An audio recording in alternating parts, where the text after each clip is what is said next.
You have been placing your box fan in the wrong spot your entire life. Not the wrong window, the wrong distance from that window. Most people push their fan right up against the window frame, believing that gets the maximum air moving. That is exactly backward. Pull that same fan back 3 feet from the opening, and it moves dramatically more air than it did pressed against the glass.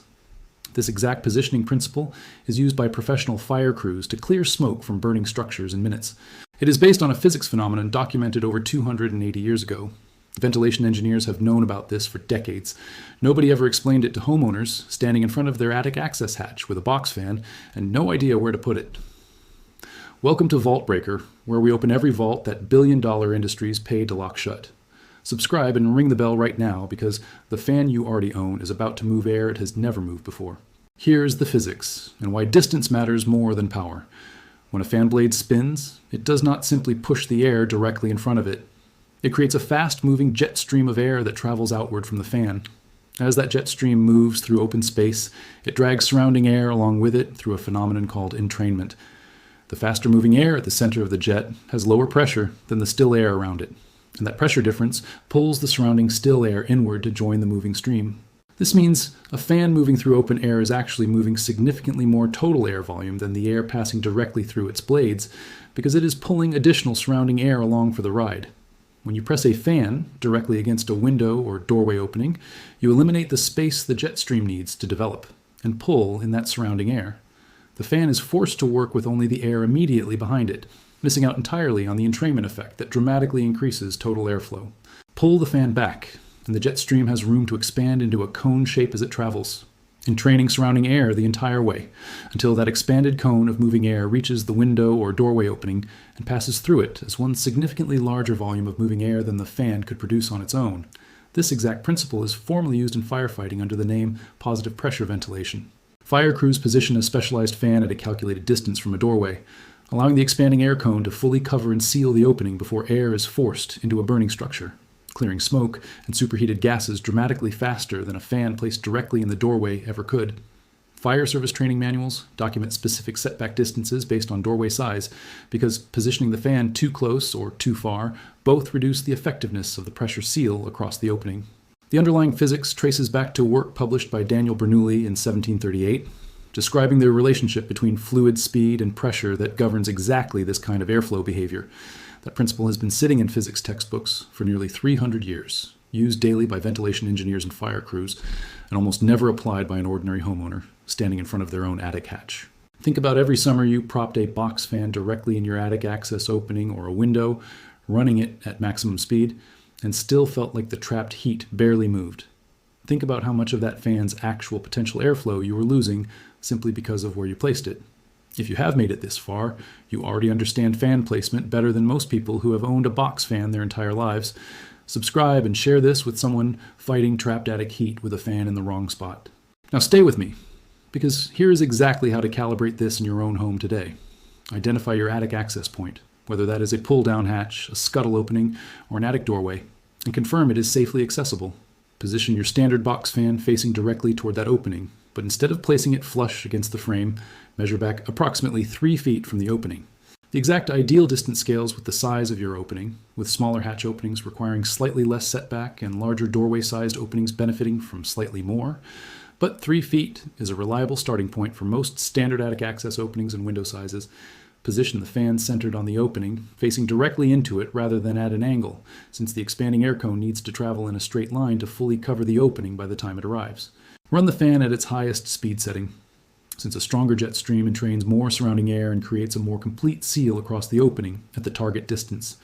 For this setup to work as an exhaust system pulling hot attic air out of your home, the fan should face away from the attic, positioned in the room below the hatch and blowing upward and outward through the opening, or alternatively positioned within the attic space, itself blowing outward through a gable vent or roof vent if you have safe attic access.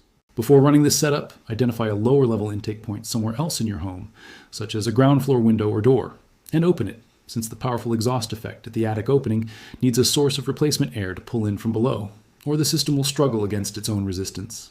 Check your home's exterior wind direction before running this setup, since running an exhaust fan directly against a strong prevailing outdoor wind meaningfully reduces its effectiveness, while running it with or perpendicular to the prevailing wind allows the system to work as intended, with Within the first several minutes of correct setup, you will typically notice a distinctly stronger draft moving through your home compared to a fan placed directly in the opening, as the entrainment effect pulls significantly more total air through the exhaust point. I want to address an important safety consideration before you try this. Creating a powerful exhaust airflow in your home lowers the air pressure inside relative to outside. And in homes with gas appliances, such as water heaters or furnaces that rely on a natural draft to vent combustion gases, a strong enough pressure imbalance can occasionally cause those appliances to backdraft, pulling combustion gases back into the home instead of venting them outside. This is a genuine safety consideration documented in HVAC and ventilation guidance. Not a reason to avoid this technique, but a reason to run gas appliances briefly and check that pilot lights and vents are functioning normally after using a powerful exhaust setup, and to ensure adequate intake airflow from open windows or doors elsewhere in the home to minimize the pressure imbalance in the first place. I also want to be completely honest about the measurable difference this specific positioning makes. A fan placed directly in a window or doorway opening still moves air and still provides some cooling benefit, so this is not a case of one method working and the other doing nothing. The setback distance meaningfully increases the total volume of air moved through entrainment, which translates to faster heat removal and a stronger overall draft. But the baseline direct placement method is not ineffective, simply less efficient than the properly calibrated setback method. Attic spaces specifically benefit dramatically from this technique because of how much heat accumulates there, often reaching temperatures well above 130 degrees Fahrenheit during peak summer afternoon hours, representing a large volume of trapped heat that a stronger, correctly positioned exhaust draft clears significantly faster than a weaker, incorrectly positioned one. A homeowner in Charlotte, North Carolina, documented testing both fan placement methods on consecutive evenings during a July heat wave in 2023, using an anemometer, a simple handheld device that measures airspeed, to compare results. With the fan placed directly against his attic hatch opening, his anemometer measured air exiting at a certain baseline speed, and his upstairs hallway temperature dropped by 4 degrees over 30 minutes of continuous operation. With the same fan pulled back to a 3-foot setback distance and a lower level window opened as an intake point, his anemometer measured meaningfully faster airspeed exiting the same opening, and his upstairs hallway temperature dropped by 9 degrees over the same 30-minute period, more than double the result from the exact same fan, simply repositioned. Fire crews have used positive pressure ventilation and calculated fan setback distances to clear smoke from structures for decades, built entirely on fluid dynamics published in 1738. That same principle works identically on the trapped heat sitting in your attic right now. The fan you already own has always been capable of this. It simply needed to stand 3 feet further back. If this vault opens something for you, subscribe and share it with someone fighting trapped attic heat with a fan in the wrong position. Every share puts nearly 3 centuries of documented physics in the hands of someone who has been standing their fan in the one spot that was working against them. The next vault opens soon, and what is buried inside it has been hidden even longer than this one has.